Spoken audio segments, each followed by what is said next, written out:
অসমৰ মুখ্যমন্ত্ৰী ডক্টৰ হিমন্ত বিশ্ব শৰ্মা ডাঙৰীয়াই যোৰহাটত তৃতীয়খন উৰণীয়া সেতু মণিৰাম দেৱান পিয়ালি বৰুৱা উৰণীয়া সেতুখন উদ্বোধন কৰি বৰুৱা চাৰিআলিত আয়োজন কৰা সভাত যোৰহাট তথা অসমৰ উন্নয়ন সম্পৰ্কে মুখ্যমন্ত্ৰীয়ে ভাষণ দাঙি ধৰে।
Mama, ini selfie, Mama.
Sir please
Bharat माता की भारत माता की আজিৰ সভাত আমাৰ মাজত উপস্থিত অসম চৰকাৰৰ সন্মানীয় মন্ত্ৰী অজন্তা নেওগ ডাঙৰীয়ানী, ভাৰত চৰকাৰৰ সন্মানীয় মন্ত্ৰী পবিত্ৰ মাৰ্ঘেৰিটা ডাঙৰীয়া, যোৰহাট বিধানসভা সমষ্টিৰ সন্মানীয় বিধায়ক হিতেন্দ্ৰনাথ গোস্বামী ডাঙৰীয়া, সন্মানীয় বিধায়ক ৰূপজ্যোতি কুৰ্মী ডাঙৰীয়া, ভুৱন গাম ডাঙৰীয়া, সভাত উপস্থিত প্ৰতাপ কছাৰী ডাঙৰীয়া, শান্তনু পূজাৰী ডাঙৰীয়া, ৰাণা গোস্বামী ডাঙৰীয়া, সুৰজিৎ শইকীয়া ডাঙৰীয়া, প্ৰশান্ত গোস্বামী ডাঙৰীয়া, লক্ষ্মী খাৰঘৰীয়া ডাঙৰীয়া, লাকী গগৈ ডাঙৰীয়ানী, ৰশ্মি ভট্টাচাৰ্য ডাঙৰীয়া, বিশ্বপ্ৰভা শইকীয়া ডাঙৰীয়ানী, সৌৰভপ্ৰাণ বৰা ডাঙৰীয়া, সুধাংকু অংকুৰ বৰুৱা ডাঙৰীয়া, আজিৰ সভাত উপস্থিত লোক নিৰ্মাণ বিভাগৰ আয়ুক্ত সচিব বিভূতি শইকীয়া ডাঙৰীয়া, ৰাজ চক্ৰৱৰ্তী ডাঙৰীয়া, জিলা আয়ুক্ত জয় শিৱানী ডাঙৰীয়া, সভাত উপস্থিত যোৰহাটৰ অতিকে সন্মানৰ ৰাইজ, আই মাতৃসকল আৰু সুধীবৃন্দ, আজি আমি যোৰহাট জিলাৰ উন্নয়নক নতুন মাত্ৰা প্ৰদান কৰি 637 কোটি টকাৰ মূল্যৰ প্ৰকল্পৰ শুভ উদ্বোধন আৰু শিলান্যাসৰ বাবে ইয়াত সমবেত হৈছোঁ। উন্নয়নৰ এই গুৰুত্বপূৰ্ণ দিনটোত মই যোৰহাটবাসীক আন্তৰিক অভিনন্দন জ্ঞাপন কৰিছোঁ। যোৰহাট অসমৰ শিক্ষা আৰু সংস্কৃতিৰ এক অভিকেন্দ্ৰ। যোৰহাট নগৰৰ মাজমজিয়াত সদ্যব্যস্ত এটি ৰোডৰ ওপৰৰ বৰুৱা চাৰিআলিৰ পৰা ভোগদৈ দলঙৰ সমীপলৈকে নিৰ্মিত উৰণ সেতুখন আজি আমি খন্তেক সময় আগতে যোৰহাটবাসী ৰাইজৰ বাবে উৎসৰ্গা কৰিলোঁ। মহান স্বাধীনতা সংগ্ৰামী শ্বহীদ মণিৰাম দেৱান আৰু পিয়ালী বৰুৱালৈ শ্ৰদ্ধা নিবেদন কৰি এই সেতুখনৰ নাম মণিৰাম দেৱান পিয়লি বৰুৱা উৰণ সেতু নামে নামাকৰণ কৰা হৈছে। সৰ্বমুঠ 178 কোটি টকা ব্যয় সাপেক্ষে বৰুৱা চাৰিআলিৰ পৰা ভোগদৈলৈ 1.27 কিলোমিটাৰ দৈৰ্ঘ্যৰ 3 লেনযুক্ত এই উৰণ সেতুখনে যোৰহাট নগৰৰ যান-জঁটৰ সমস্যা সমাধান কৰাত সহায়ক হ'ব। খন্তেক সময় আগতে যোৰহাটৰ কেন্দ্ৰীয় কাৰাগাৰৰ সমীপত আমি স্বৰাজ উদ্যানৰো শুভ উদ্বোধন কৰিলোঁ। এই স্বৰাজ উদ্যানখনই ভাৰতৰ স্বাধীনতা সংগ্ৰামৰ মহান সেনানীসকলৰ প্ৰতি এক শ্ৰদ্ধাঞ্জলি ৰূপে পৰিচিত হ'ব। এই সমগ্ৰ উদ্যানখন 180 বিঘা মাটিত নিৰ্মাণ কৰা হৈছে। সেই দৃষ্টিভংগীৰ পৰা অসমৰ আটাইতকৈ ব্যাপক ডাঙৰ আৰু আটাইতকৈ বিশাল উদ্যান ৰূপে আজিৰ পৰা যোৰহাটৰ স্বৰাজ উদ্যান পৰিচিত হ'ব। গুৱাহাটীৰ নেহেৰু পাৰ্কতকৈও মাটিকালিৰ দিশৰ পৰা স্বৰাজ উদ্যান প্ৰায় 4 গুণ বেছি পৰিসৰত নিৰ্মাণ কৰা হৈছে আৰু ই যোৰহাটৰ সৌন্দৰ্য আৰু আমাৰ ইতিহাসক মহিমামণ্ডিত কৰাত সহায় কৰিব। স্বাধীনতা সংগ্ৰামত কাৰাবৰণ কৰা সত্ৰাধিকাৰ পীতাম্বৰ দেৱগোস্বামীয়ে যি চেলত তেওঁ কাৰাগাৰৰ সময় অতিবাহিত কৰিছিল, সেই চেলক আজি আমি সংগ্ৰহালয় আকাৰত ধৰি ৰাখিছোঁ। কুশল কোঁৱৰে যি ফাঁচী কাঠত উঠি দেশ মাতৃৰ হকে জীৱন বিসৰ্জন দিছিল, তাকো আমি সুন্দৰভাৱে নৱপ্ৰজন্মৰ বাবে সংৰক্ষণ কৰিছোঁ। স্বাধীনতা সংগ্ৰামী কমলা মিৰি আৰু বেজা বাউৰীলৈও আমি এই স্বৰাজ উদ্যানৰ জৰিয়তে শ্ৰদ্ধাঞ্জলি নিবেদন কৰিছোঁ। আজি আমি আনুষ্ঠানিকভাৱে লাচিত মৈদাম স্মৃতি সৌধ আৰু সাংস্কৃতিক প্ৰকল্পৰ নিৰ্মাণৰ কামো সামৰণি মাৰি খন্তেক সময় পিছতে তাৰ উদ্বোধন কৰিবলৈও গৈ আছোঁ। 250 কোটি টকা ব্যয় সাপেক্ষ এই স্মৃতি সৌধে ইতিমধ্যে দেশৰ জনতাৰ দৃষ্টি আকৰ্ষণ কৰিবলৈ সক্ষম হৈছে। আমাৰ অসমৰ ইতিহাসত ঐতিহাসিক মালৌ পথাৰত অৱস্থিত পুণ্যতীৰ্থ বৰভেটিৰ এক বিশাল গুৰুত্ব আছে। আজি আমি বৰভেটিকো শান্তি আৰু সমন্বয়ৰ প্ৰতীক হিচাপে নিৰ্মাণ কৰিবলৈ 20 কোটি টকা আবণ্টনেৰে আমি প্ৰকল্প নিৰ্মাণৰ কাম হাতত ল'ম। আমি সকলোৱে জানো নৱম জনা মায়ামৰা বৈষ্ণৱ গুৰু আৰু সত্ৰাধিকাৰ অষ্টভুজ গোসাঁয়ে তেখেতৰ সত্ৰখন ব্ৰহ্মপুত্ৰৰ খহনীয়াৰ পৰা ৰক্ষা কৰিবলৈ বৰ্তমান স্থানলৈ স্থানান্তৰিত কৰিছিল। সেই মতে সমগ্ৰ অসমতে সিঁচৰিত হৈ থকা 8 লাখ শিষ্যক আমন্ত্ৰণ কৰি গাইপতি একো চপৰাকৈ মাটি দিয়াই মালৈ পথাৰৰ দ ঠাইত শৰৎকালত বৰভেটি বন্ধাইছিল। আন এক জনশ্ৰুতি মতে মোৱামৰীয়া বিদ্ৰোহৰ সময়ত মায়ামৰা বৈষ্ণৱসকলৰ শক্তি প্ৰদৰ্শনৰ বাবে মায়ামৰা বৈষ্ণৱ গুৰু আৰু সত্ৰাধিকাৰ অষ্টভুজ গোসাঁয়ে এই পদক্ষেপ হাতত লৈছিল। সেয়েহে এই বৰভেটিৰ গুৰুত্ব পৰ্যটক আৰু ঐতিহাসিক দিশৰ পৰা অনুভৱ কৰি আমি এই বৰভেটিৰ সৌন্দৰ্য বৃদ্ধিৰ বাবেও আজি এটা নতুন প্ৰকল্প হাতত লৈছোঁ। যোৰহাট জিলা প্ৰশাসনে উদীয়মান যুৱক যুৱতীসকলক শৈক্ষিক দিশত অনুপ্ৰাণিত কৰিবৰ বাবে হাতত লোৱা প্ৰগতি নামৰ নতুন ইনিচিয়েটিভ এটাৰো আজি আমি শুভ উদ্বোধন কৰিবলৈ পাই গৌৰৱান্বিত হৈছোঁ।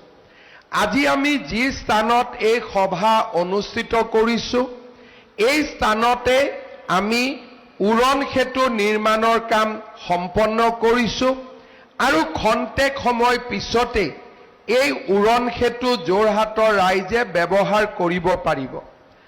আজি ৰাতিপুৱা মই ডিফুত আৰু এখন উৰণ সেতু উদ্বোধন কৰিছিলোঁ। যোৱাকালি গুৱাহাটী মহানগৰীতো আন এক উৰণ সেতু মই শুভ উদ্বোধন কৰিছিলোঁ। যোৰহাটৰ সন্মানীয় বিধায়ক হিতেন গোস্বামী ডাঙৰীয়াই উল্লেখ কৰিছে যে আৰু কেইটামান দিন পিছতে চিনামাৰাতো আমাৰ উৰণ সেতু নিৰ্মাণৰ কাম সম্পূৰ্ণ হ'ব। আজি সমগ্ৰ অসমতে বিকাশৰ এক নতুন ইতিহাস সৃষ্টি হৈছে।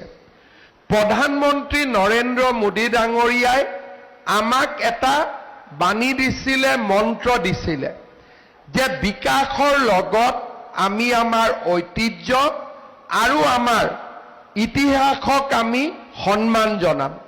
তেখেতৰ ভাষাত বিকাশ ভি বিৰাসত ভি, আৰু সেই কাৰণে যোৱা 5টা বছৰত আমি অসমৰ জাতীয় জীৱনৰ যিসকল ব্যক্তিয়ে আমাৰ জাতীয় জীৱনক সমৃদ্ধ কৰিছিল তেওঁলোকৰ নামত বিভিন্ন প্ৰকল্প হাতত লৈ আমি আমাৰ বিশাল জাতীয় গৌৰৱক আমি ৰক্ষণাবেক্ষণ দিয়াৰ প্ৰচেষ্টা কৰিছোঁ।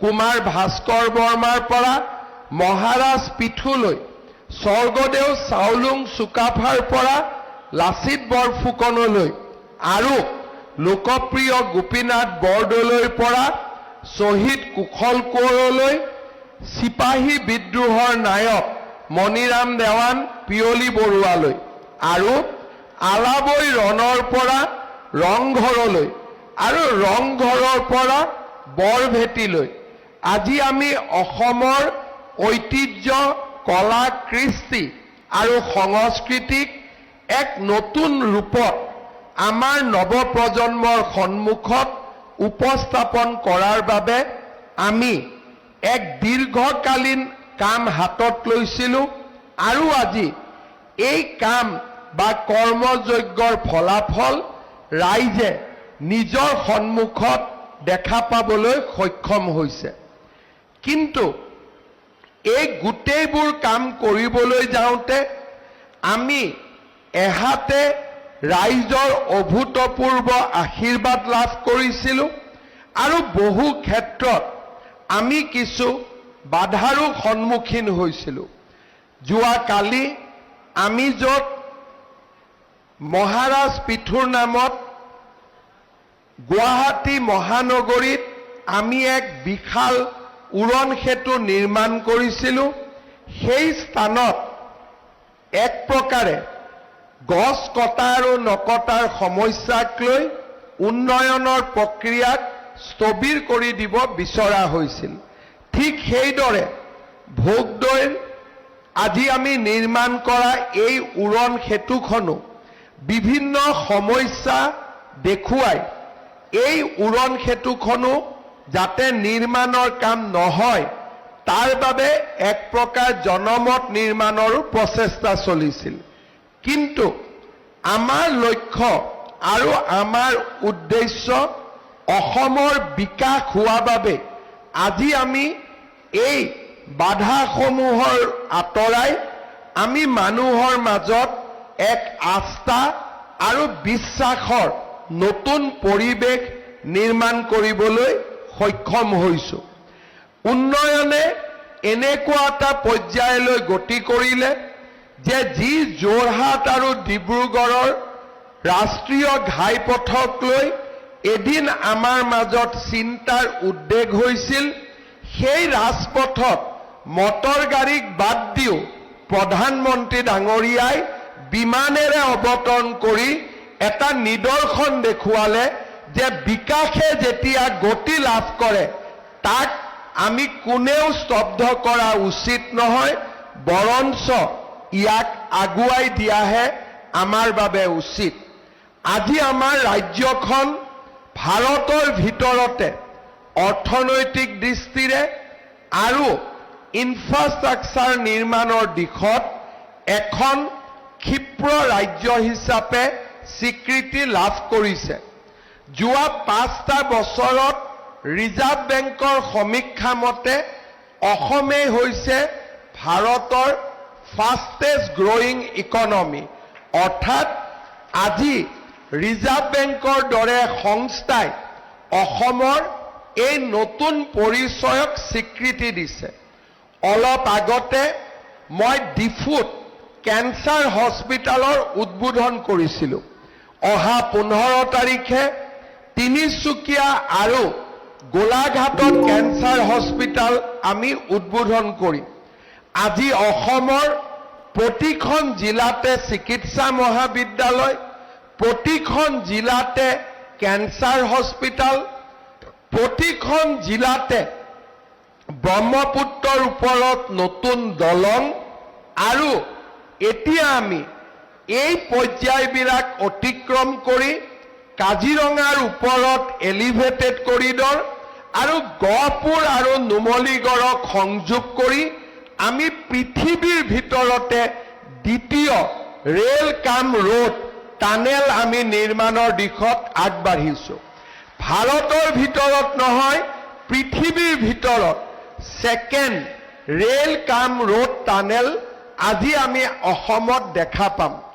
পৃথিৱীৰ ভিতৰতে এখন ডাঙৰ সৰ্ববৃহৎ নদী দলং ধুবুৰী আৰু ফুলবাৰীৰ ওপৰত আজি আমি নিৰ্মাণ কৰিছোঁ। 2028 চনৰ ভিতৰত এই নিৰ্মাণৰ কাম সম্পূৰ্ণ হ'ব।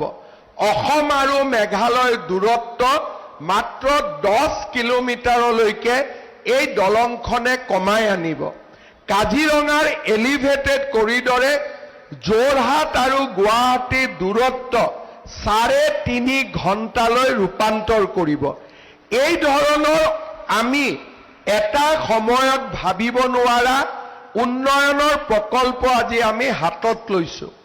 অহা 14 তাৰিখে প্ৰধানমন্ত্ৰী নৰেন্দ্ৰ মোদী ডাঙৰীয়া শিলচৰলৈ যাব।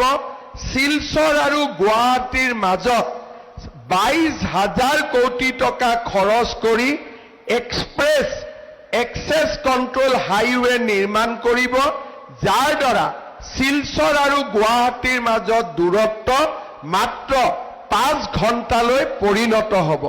ঠিক একেধৰণে আমি গুৱাহাটী আৰু ডিব্ৰুগড়ৰ মাজত এক্সপ্ৰেছ কৰিডৰ নিৰ্মাণৰ প্ৰচেষ্টা কৰিছোঁ, যাৰ দ্বাৰা ডিব্ৰুগড়, শিৱসাগৰ, যোৰহাট আৰু নগাঁৱৰ লগত গুৱাহাটীৰ দূৰত্ব মাত্ৰ মেক্সিমাম 5 ঘণ্টালৈ ৰূপান্তৰ হ'ব আৰু যোৰহাট আৰু গুৱাহাটীৰ মাজত দূৰত্ব 3 ঘণ্টালৈ ৰূপান্তৰ হ'ব। ঠিক তেনেদৰে আমি শ্ৰীৰামপুৰ আৰু গুৱাহাটীৰ মাজতো এক্সপ্ৰেছ কৰিডৰ নিৰ্মাণৰ কাম আজি আমি হাতত লৈছোঁ। ইনফ্ৰাষ্ট্ৰাকচাৰৰ লগতে অসমৰ শিক্ষা জগতত আমি এক নতুন পৰিৱৰ্তন আনিবলৈ চেষ্টা কৰিছোঁ। আজি যিদৰে যোৰহাট ইঞ্জিনিয়াৰিং কলেজৰ ইনফ্ৰাষ্ট্ৰাকচাৰ আমি ইয়াত উদ্বোধন কৰিছোঁ, অসমৰ 4,000 হাইস্কুলত 8 কোটি টকাৰ পৰা 6 কোটি টকালৈ দি অসমৰ প্ৰতিখন হাইস্কুলক আমি ৰূপান্তৰৰ দিশলৈ লৈ যাবলৈ চেষ্টা কৰিছোঁ। অসমৰ 100খন কলেজত আমি 2030 চনৰ ভিতৰত বিশ্ববিদ্যালয় পৰ্যায়লৈ ৰূপান্তৰ কৰাৰ এক বিশাল পৰিকল্পনা আমি হাতত লৈছোঁ। আমি অসমৰ মেডিকেল কলেজ নিৰ্মাণৰ পিছত Indian institute of management, AIIMS Guwahati, institute of university of forensic ছায়েন্সৰ দৰে জাতীয় অনুষ্ঠানবিলাক আমি ৰাষ্ট্ৰীয় অনুষ্ঠানবিলাক আজি আমাৰ ৰাজ্যলৈ লৈ আহিবলৈ সক্ষম হৈছোঁ। সমান্তৰালভাৱে ৰাফেল বিমান বনোৱা, দছাল্ট ইঞ্জিনিয়াৰিঙৰ দৰে ডাঙৰ প্ৰতিষ্ঠানবিলাকৰ লগত আমাৰ অভিযান্ত্ৰিক মহাবিদ্যালয়সমূহক সংযোজিত কৰি আমি এভিয়েশ্যন ইঞ্জিনিয়াৰিঙত আমি এক ডাঙৰ মানৱ সম্পদ নিৰ্মাণৰ প্ৰচেষ্টা কৰিছোঁ। গুৱাহাটী বিমানবন্দৰত আমি ডাঙৰ ডাঙৰ বয়িং আৰু এয়াৰবাছ ৰিপেয়াৰ কৰিব পৰা MRO স্থাপনৰ আমি প্ৰচেষ্টা কৰিছোঁ। ছেমি কণ্ডাক্টৰৰ পিছত আমি আৰু নতুন কেইবাটাও ইণ্ডাষ্ট্ৰী আমি অনাৰ বাবে প্ৰয়াস কৰিছোঁ, যি বিজ্ঞান আৰু প্ৰযুক্তিবিদ্যাৰ আধাৰত নিৰ্মাণ হ'ব।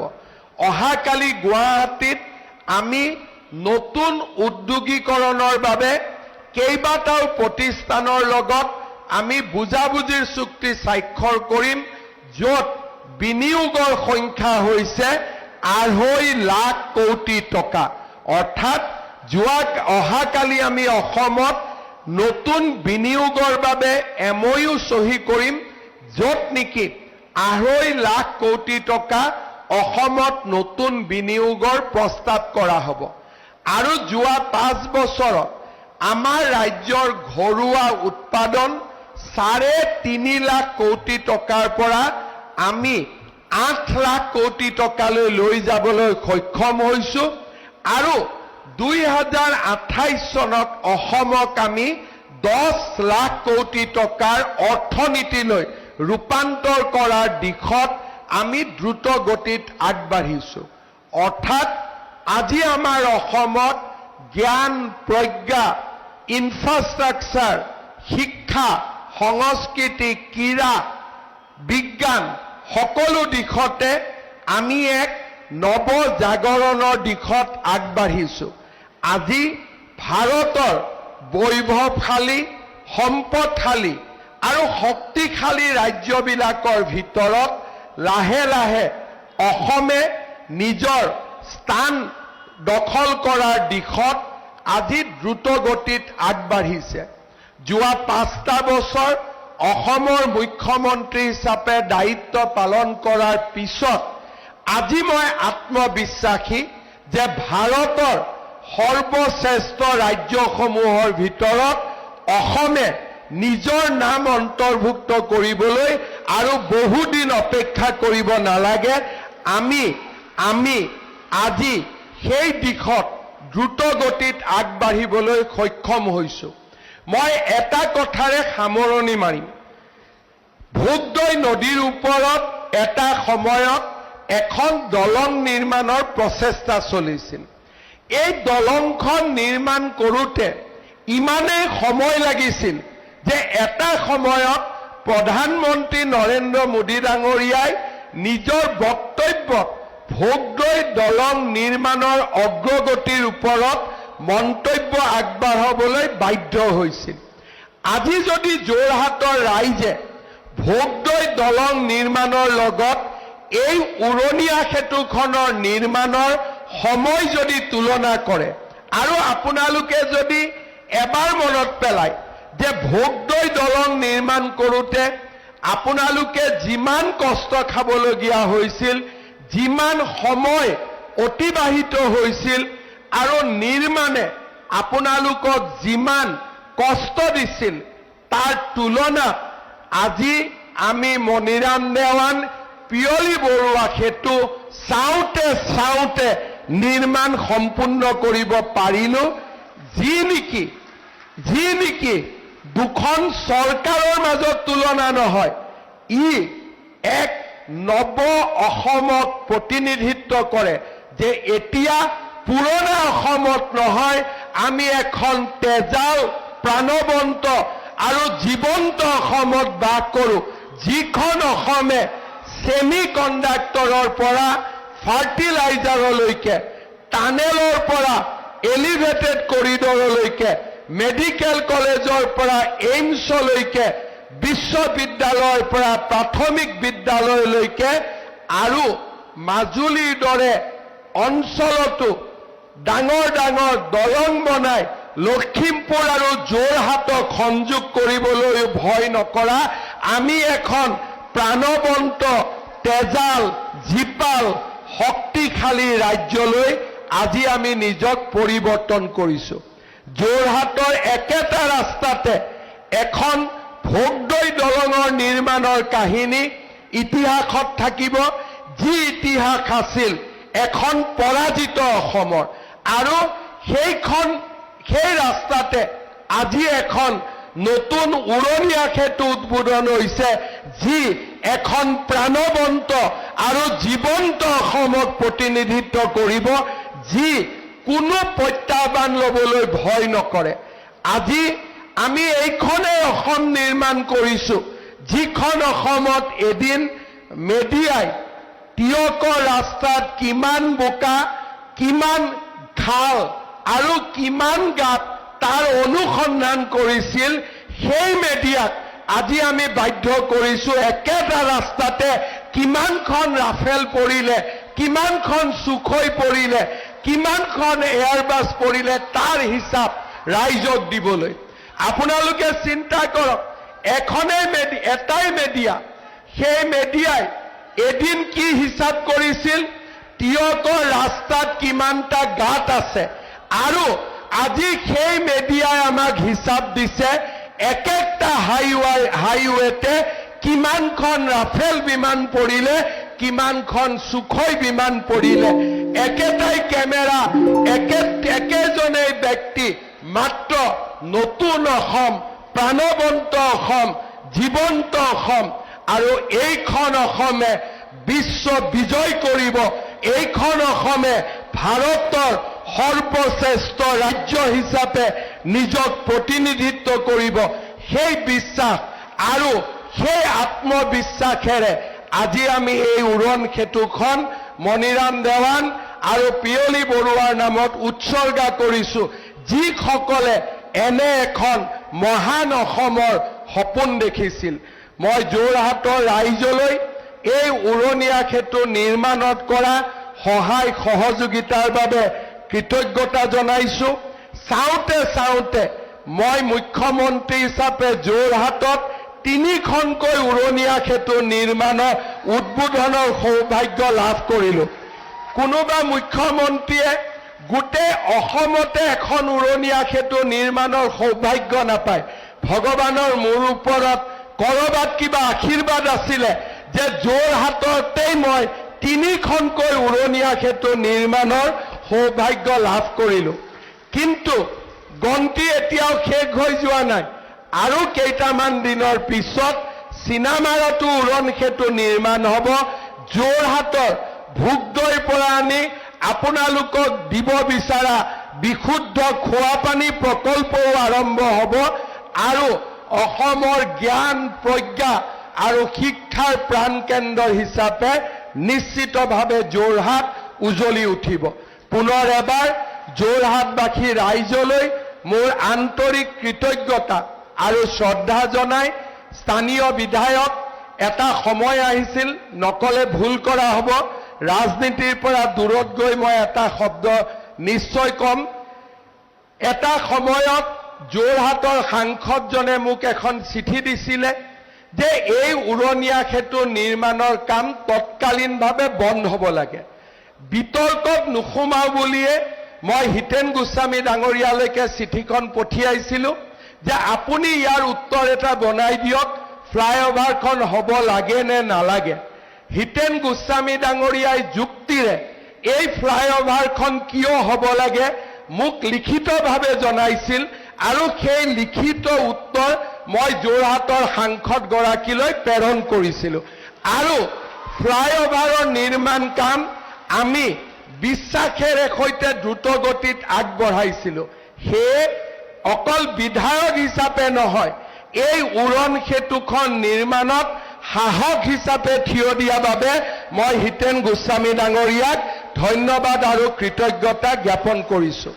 লোক নিৰ্মাণ বিভাগৰ অভিযন্তা, আয়ুক্ত সচিব সকলোকে এই উৰণ সেতুখন নিৰ্ধাৰিত সময়তকৈ বহু আগতে নিৰ্মাণ কৰি শেষ কৰাৰ বাবে মই ধন্যবাদ জনাইছোঁ।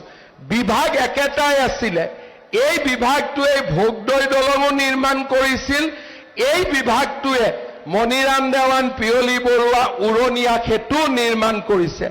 একে ইঞ্জিনিয়াৰে আছিলে, একে কণ্ট্ৰেক্টৰে আছিলে, মাত্ৰ এতিয়া সকলোৰে বুকুত নতুন অসমৰ সপোন। এতিয়া সকলোৰে বুকুত এখন ভাৰতৰ ভিতৰতে নিজক প্ৰতিষ্ঠা কৰিব বিচৰা এখন ৰাজ্যৰ সপোন। এটা সপোনে কেনেকে সকলো পৰিৱৰ্তন কৰিব পাৰে যোৱা 5টা বছৰত আমি দেখিছো। সেইকাৰণে মই সদায় অসমবাসীক কওঁ, সপোন আকাশ চোৱাৰ হ'ব লাগে। আৰু যেতিয়া আমি আকাশ চোৱাৰ সপোন দেখিম, আমি নিশ্চয় কৰবাত নহয় কৰবাত অৱস্থান কৰিব পাৰিম। আকাশ চোৱাৰ সপোন দেখি যদি মানুহে মহাকাশত স্পেচ চেণ্টাৰ বনাব পাৰিছে, অসমেও এদিন আকাশ চোৱাৰ সপোন দেখি ভাৰতৰ ভিতৰতে এখন সৰ্বশ্ৰেষ্ঠ ৰাজ্য হিচাপে নিজক নিশ্চিতভাৱে প্ৰতিষ্ঠা কৰিব পাৰিব। পুনৰ এবাৰ আপোনালোক সকলোকে ধন্যবাদ জনাই মই মোৰ বক্তব্যৰ সামৰণি মাৰিছো।